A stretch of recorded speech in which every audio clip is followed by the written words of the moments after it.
कुछ पता नहीं थी कि हम किस तरफ चल पड़े हैं। एक ही चीज़ जो हमारी निगाहों में थी वो ये थी कि हमारे लोगों के साथ जो अन्याय किया गया था 5 अगस्त 2019 को, जो छुरा गोंपा गया था और जिन मुश्किलात से उस वक़्त लोग दो चार थे, पता नहीं थी कि हमारा मुस्तकबिल क्या है। जब 370 और 35A गया, शायद कुछ लोगों में खुशी भी थी। खुशी इस बात की थी, उनको लगता था कि जो उनको सुनाया गया था 72 साल, 370 और 35A शायद उसका सबसे बड़ा मुलजिम है। जम्मू में काफ़ी सारे लोगों को लग रहा था कि 370 की वजह से शायद उनके साथ अन्याय हो रहा है, लेकिन आज 4 साल के बाद हम सब समझते हैं न 370 न 35A उसका जिम्मेवार था। अगर जिम्मेवार था, वो सियासतदान जिम्मेवार थे जो 72 साल जिन्होंने हम पे राज किया, चाहे वो भाजपा थी, चाहे वो कांग्रेस थी, चाहे वो नेशनल कॉन्फ्रेंस थी, चाहे वो PDP थी। कोई भी पार्टी अगर आज हमें कहे कि नहीं साहब हम उसमें नहीं थे, ये सब बराबर के मुलजिम थे, ये बराबर के मौरूद इल्ज़ाम है। अगर हमारे साथ किसी ने ज्यादती की तो इन सबों ने की, क्योंकि ये एक दूसरे को पगड़ियाँ पहनते थे। पगड़ियाँ इसलिए पहनते थे ताकि इनके इक़्तिदार बचे रहें। बहरहाल जिस वक्त पार्टी आई, हम लोगों ने उस वक्त भी कहा कि हमारी सियासत सच की होगी। और मुझे काफ़ी लोगों ने ये सवाल किया, अल्ताफ बुखारी सच किसे कहते हो? मैंने कहा सच वही होता है जो आम लोग देखते हैं, जो आम लोग समझते हैं, जो आम लोग सुनना चाहते हैं, जो आम लोगों की ज़रूरत है। और वो ये है कि हम अमन भाईचारा चाहे दोनों रीजन्स में। हमें जम्मू भी तरक्की याफ्ता चाहे, हमें कश्मीर भी तरक्की याफ्ता चाहे, हमें पुंछ भी तरक्की याफ्ता चाहे, हमें आरसपोरा भी तरक्की याफ्ता चाहे, हमें कुपवारा भी चाहे, श्रीनगर भी चाहे। मतलब है जो पुरानी रियासत है, हमें पूरी रियासत वापस चाहिए। क्या आप लोगों को आज यहाँ इस चीज़ का अहद करते हैं कि हम अपनी रियासत वापस लाएंगे? सब लोग आप इसके साथ हैं? चलो, बहुत खुशी हुई, सब लोग इसके साथ हैं। मुझे लगता है दिल्ली में जो बैठे हैं शायद कानों में उनके पर्दा है, मुझे नहीं लगता है आंखों में पर्दा है। आंखों से वो सब देखते हैं, लेकिन कानों से सुनना पसंद नहीं करते हैं। उन्होंने हमारे जमहूरी हुकूक ही पामाल नहीं किए, उन्होंने हमारे बच्चों का फ्यूचर भी पामाल किया। मैं जब देखता हूं कि इन 4 साल में बॉर्डर बटालियन के बच्चे, बाकी जो आपको मेडिकल के बच्चे या किसी और स्ट्रीम के बच्चे सब दिखते हैं यहाँ प्रोटेस्ट करते हुए, क्या हुआ?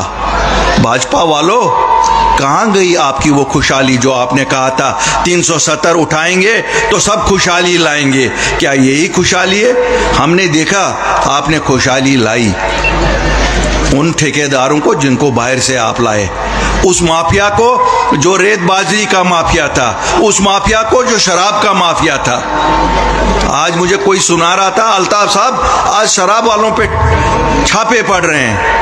मैंने कहा ये मंजूर नज़र लोगों पे नहीं पड़ रहे होंगे, अभी कोई जम्मू का मत इस बिजनेस में होगा, ये उसके खिलाफ पड़ रहे होंगे, क्योंकि जो इनके मंजूर नज़र हैं ये उनको हाथ नहीं लगाएंगे।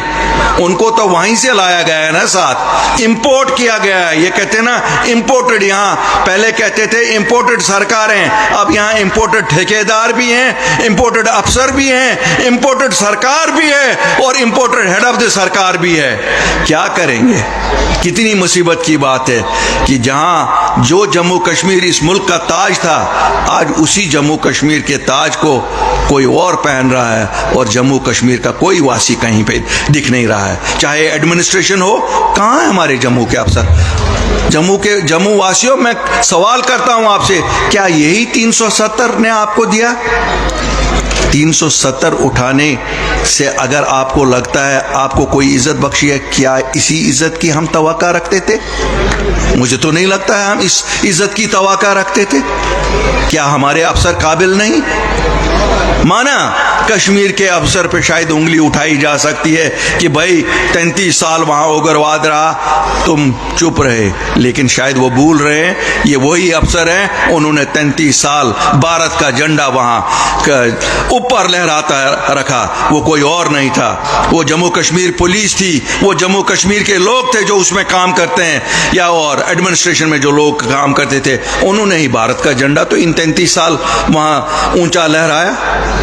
आज जब हम देखते हैं 5 अगस्त 2019 के बाद जितने भी ये इंपोर्टेड अफसर आए, चाहे उनमें कुछ जम्मू कश्मीर कैडर के भी थे, उन्होंने भी कहना शुरू कर दिया यहां जी सब चोर, लोग भी चोर, अफसर भी चोर, बिजनेसमैन भी चोर। अरे भाई आप ही संत देवता हो, अगर आप ही संत देवता हो तो क्या हमने तो यहाँ कोई नहीं देखा। मैं तो कभी कम से कम महीने में 2 बार आता हूँ यहाँ, मैंने दूध की नहरें तो नहीं देखी जम्मू में।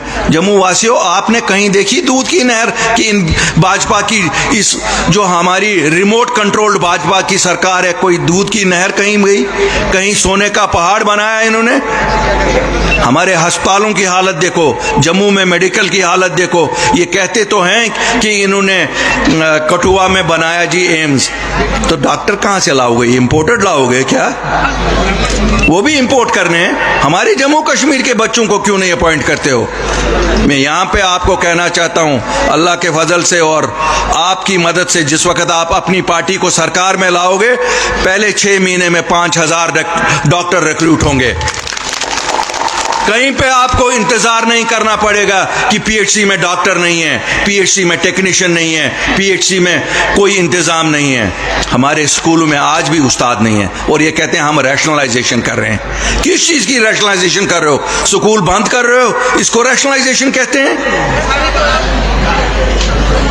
आज भी हमारे स्कूलों में 22,000 उस्तादों की जरूरत है, 22,000 उस्तादों की जरूरत है और पिछले 4 सालों में इन्होंने एक उस्ताद अपॉइंट नहीं किया है। इतने डिग्री कॉलेज खुले हैं, अभी तक हमारे उन डिग्री कॉलेजेस में स्टाफ नहीं है। क्या यही खिदमत करने आप आए हो? यही 370 उठाने के फायदे हमें हैं? अगर ये फायदे हैं, हमें नहीं चाहिए ये फायदे। हमें मालूम है सुप्रीम कोर्ट में केस है, हम ज्यादा बोल नहीं सकते हैं और अल्लाह करे कि सुप्रीम कोर्ट भी ये देख ले कि लोगों पे कितनी ज्यादती हो रही है। हमें कहा जाता है रोज कि यहाँ हमने 76,000 करोड़ इन्वेस्टमेंट लाई। सांबा वालों, यहाँ कुछ लोग कठुआ से भी हैं, जम्मू वालों, मुझे जरा बताओ आपने कहीं देखा इन्वेस्टमेंट? आपके बच्चे किसी जगह नौकरी पे लगे? कुछ हुआ कहीं पे? बताओ। मैं नहीं ये कहता हूं, मुझे करेक्ट करो अगर मैं गलत कहता हूं। यहां मेरे साथी अभी कह रहे थे कि पंचायतें खत्म, म्युनिसिपलिटियां खत्म या जम्मू की कॉरपोरेशन खत्म, इलेक्शन क्यों नहीं हो रहे?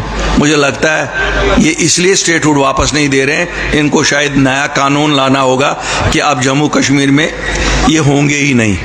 शायद वहां पर भी ये इंपोर्टेड पंच भी, सरपंच भी और मेयर भी लाएंगे यहां। मुझे मालूम नहीं, जब कहते हैं मुल्क में पार्लियामेंट के इलेक्शन 24 में हो रहे हैं, इनको चाहिए ये कानून पास करना कि जम्मू कश्मीर में ये इलेक्शन भी नहीं होंगे, क्योंकि इनको लगता है यहाँ के लोग तो इंसान नहीं हैं, इनको तो शायद जमहूरियत चाहिए नहीं, इन पे कुछ भी तसल्लुत कर सकते हैं। दिल्ली से राज कर रहे हैं तो मैं एमपी रखने की क्या जरूरत है? वैसे भी तो हमारे एमपीओ ने वहां कोई खास कुछ किया नहीं। आप बताओ, आपने भाजपा को 2 बार एमपी यहां से चुनवाए, क्या कुछ उन एमपीओ ने किया? कोई बताओ अगर कुछ किया है।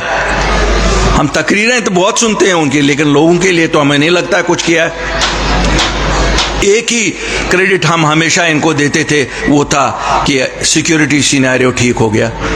लेकिन मेरा आज सवाल है इस जम्मू कश्मीर की इंतजामिया से, ये राजौरी पुंछ एरिया में क्या हो रहा है?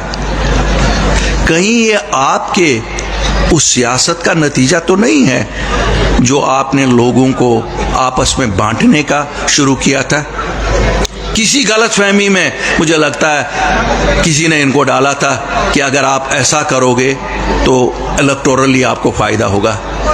इलेक्टोरली फायदा तो बाद की बात रही, फिलहाल तो नेशनली हमें नुकसान कर रहे हो, तो देश का नुकसान कर रहे हो। जो लोग सफ़े अव्वल पे देश की रक्षा करते थे, कहीं ना कहीं आप लोगों ने उन लोगों को निराश किया है।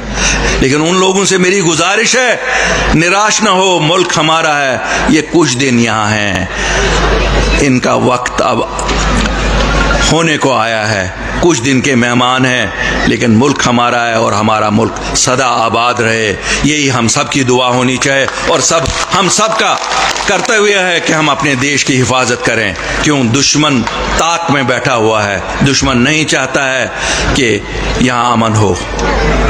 हमने अभी देखा है आरएसपुरा बॉर्डर में, सुचीतगढ़ बॉर्डर में जब फायरिंग हुई, किसका नुकसान होता है? जम्मू कश्मीर के वासी का होता है, ये कोई और नहीं।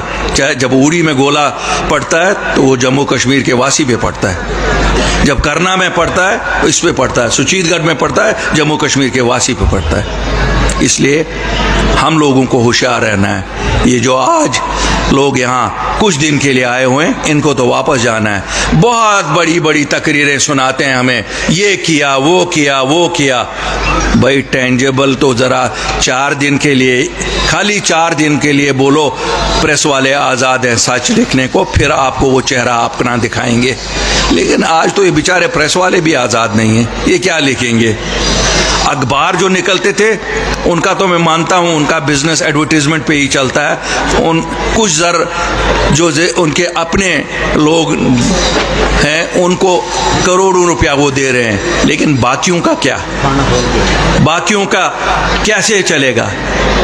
तो मेरा अभी हमने देखा पीछे इन्होंने लोगों को अपनी ज़मीनों से निकालने का काम शुरू किया था। मेरी आप सबसे यही गुजारिश है कि अपने ज़मीनों पे डटे रहिए। हम वादा करते हैं आपके साथ कि 1 इंच ज़मीन भी किसी को आपकी लेने नहीं देंगे। इनका मतलब है ये आपसे ज़मीनें लेकर शायद उन लोगों में बांटना चाहते हैं जिनका इनको अपनी जगह गलतफहमी है कि हम उनको यहाँ पे बसा सकते हैं। जम्मू कश्मीर की ज़मीनें जम्मू कश्मीर के वासियों के लिए हैं। और अपनी पार्टी ने जब दिल्ली में जाके प्राइम मिनिस्टर से मुलाकात की, एक ही हमारा बैक ज़बान हमने सब लोगों ने कहा था, हमें सिक्योरिटी ऑफ जॉब चाहिए अपने नौजवानों के लिए और ज़मीनों की हिफाजत चाहिए। मैं आप सबको मुबारकबाद देता हूँ कि आपकी जो जमात है, इस जमात ने दोनों चीज़ें गवर्नमेंट ऑफ इंडिया से ऑर्डर पास करवाए। जम्मू कश्मीर की सभी नौकरियां जम्मू कश्मीर के लोगों के लिए और जम्मू कश्मीर की ज़मीनें 95% जम्मू कश्मीर के लोग ही आपस में खरीदो फरोख्त कर सकते हैं। मैं ज़्यादा टाइम ना लेते हुए, क्योंकि मुझे एहसास है कि हम लेट हुए, रास्ते में कोई फंक्शंस थी, रिलीजियस फंक्शंस, तो इसलिए ट्रैफिक जैम था। मैं एक बार फिर आप सब लोगों को मुबारकबादी देना चाहता हूं और आपसे अपील करना चाहता हूं कि अपनी पार्टी के हाथ मजबूत करिए, क्योंकि अल्लाह के फजल से हमारी वजह से आप कभी शर्मिंदा नहीं हो जाएंगे। अगर आप लोगों का साथ इसी तरह रहा तो इंशाल्लाह ज़रूर नई सरकार आपकी होगी। शुक्रिया, थैंक यू वेरी मच।